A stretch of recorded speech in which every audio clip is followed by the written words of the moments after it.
Yon! Alright, for today's DIY videos, paradong drainage sa ayaw lumabas ng tubig sa hose. Yon! Kung makikita nyo, yun o, may tubig. Tapos nakadrain na siya, pero hindi nababawasan. Ayaw lumabas ng tubig. Yun, ngayon buksan natin. Dalawang tornilyo. Gamit tayo ng screwdriver. Yan. Yun o. Ang gawin natin dyan, hilahin natin tapos tulak natin pababa para matanggal natin yung takip. Yun o. Natanggal agad. Ganun lang kasimple. Ngayon, i-check natin kung bakit ayaw niyang mag-drain. Yun o. Ayan, tali na yan. Galing yan doon sa may drain. Hinihila niya pataas para lumabas yung tubig papunta doon sa hose. Kaya lang, ang problema, ayaw niyang lumabas. Anong problema? Malamang dito sa may cup na yan ay barado. Yun yung check natin kung bakit barado siya. Yan o, may nalabas na tubig. Pag inaangat mo yung tali, malamang sa malamang barado sa loob.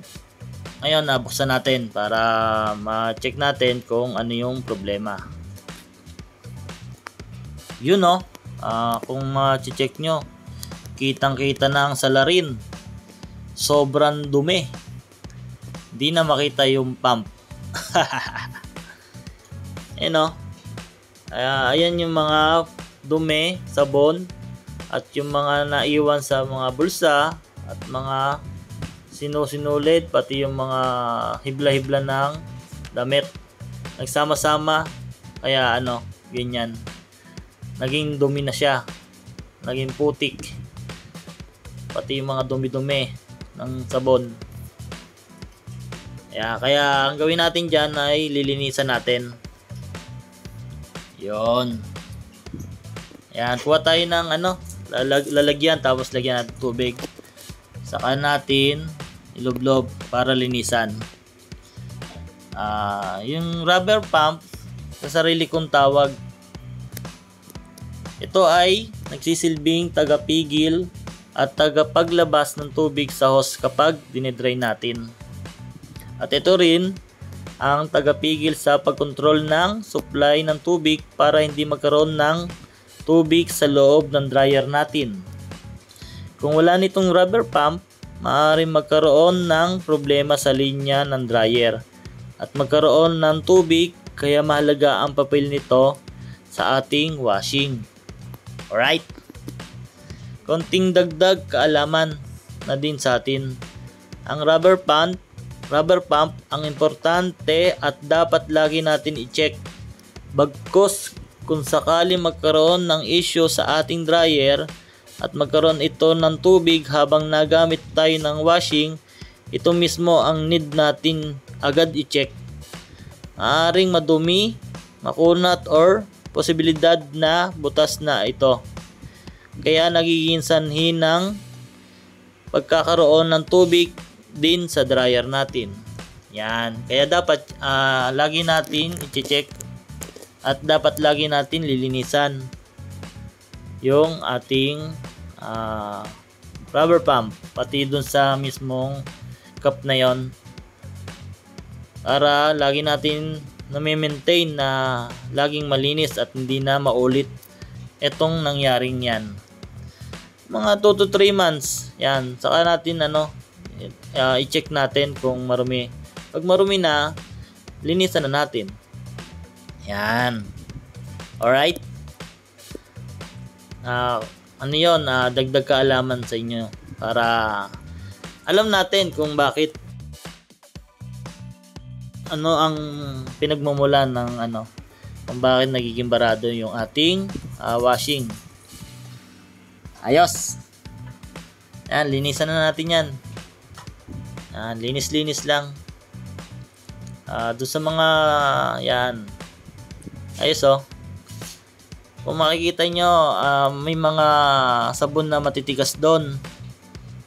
Hindi na siya basta matanggal, gawa ng tumigas na. Kahit na anong natin, tusok-tusok. Yan.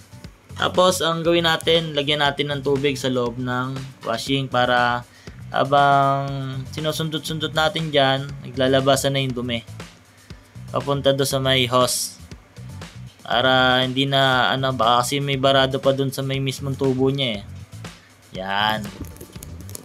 Ganyan lang gawin natin para ma-maintain natin yung paglilinis at mawala yung mga dumi-dumi na. Ayan, yung mga makikita nyo mga konting dumi-dumi na yan, wala na, matigas na yan. Ayan yung mga sabon na na-stock. Pero ang importante, maganda na yung daloy. Maganda na yung daloy ng tubig. Wala na yung barado. Lalo na doon sa may pump niya, tinanggal na natin yung mga dumi-dumi kasi kung may dumi pa rin, ay hindi pa rin magiging okay yung ating pagdi-drain. Ayos. Nice, good. Doon nga pala sa mga tropang Onsemi, mga katrabaho doon, shout out. Baka naman. Konti suporta sa ating maliit na YouTube channel. 105 subscriber na po tayo. Ayos. Nice move. Kaya tayo sinisipag. Dahil kahit paano padami ang ating subscriber. Alright. Thank you. Salamat sa mga sumusuporta sa ating maliit at munting YouTube channel. Yon, tuloy tayo. Pagkatapos natin linisan, ang gawin natin ay takpan natin. Kung paano natin tinanggal, ganun din natin ibalik. Yan. Pitan natin. Yan. Ayos. Ang next natin gawin ay yan. Kahit paano linis-linisan natin.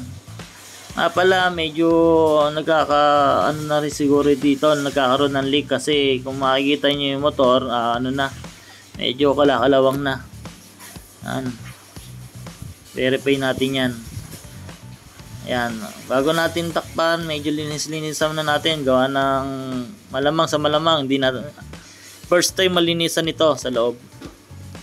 Ayan, kakabukas ko lang yan nung nakita ko sobrang dumi. Yun no.